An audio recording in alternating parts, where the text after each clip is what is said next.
আবার তল্লাশি অভিযান শুরু করছি। ঘটনা যেখানে ঘটছে তার থেকে দক্ষিণে 10 কিলোমিটার এবং উত্তরে 10 কিলোমিটার এই এলাকা জুড়ে আমরা চিরুনি অভিযান করছি। আমাদের যে দুই দিকে দুটো টিম পাঠাইছি সকাল 6টার দিকে। আমরা এখন তাদের সঙ্গে আমাদের সার্বক্ষণিক যোগাযোগ হচ্ছে।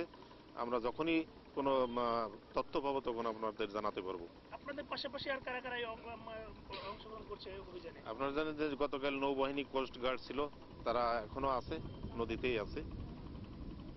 আর পুলিশ আছে, স্থানীয় স্বেচ্ছাসেবক যারা আছেন তারা আমাদের সহযোগিতা করছেন। উপজেলা প্রশাসন, জেলা প্রশাসন তারা আমাদের সাথে আছেন এবং সার্বিক আর আমরা গতকাল যে তথ্য পেয়েছিলাম সেটাই 19 জন ছিল। 19 জনের ভিতরে 4 জনকে উদ্ধার করা হয়েছে গতকাল, আর 15 জন মিসিং আছে এখন পর্যন্ত। আমরা কিছু খবর আপনাদের দিতে পারবো, হয়তো এর ভিতরে আমরা কিছু উদ্ধার করতে পারবো। তাকে পাইতেছি এবং আমার ভাইয়ের বউকে পেয়েছি।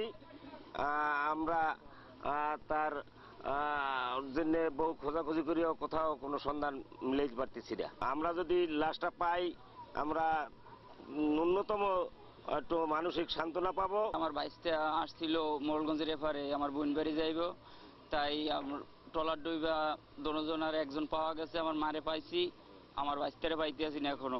তাই সারাদিন খোঁজাখুঁজি করছি কালকে, এখন সকালেও আইছি, খোঁজ দিয়ে আছি, এখন আমার বাইস্তারে খোঁজ করতে আছি আমরা। তার নাম নাজমুল। আমার এই ছোট ভাইয়ের বউ আর আমার ছোট ভাইয়ের ছেলে, 18 মাস বয়স। কালকে 10টা 40-এ ট্রলার ডুবে গেছে। আমরা ওই সময় থেকেই খোঁজাখুঁজি করতেছি। আমরা আত্মীয় প্রায় 14-15 জনের মতন। রাত্রে আমি এখানে ছিলাম, এখন পর্যন্ত কোনো সন্ধান পাওয়া যায়নি।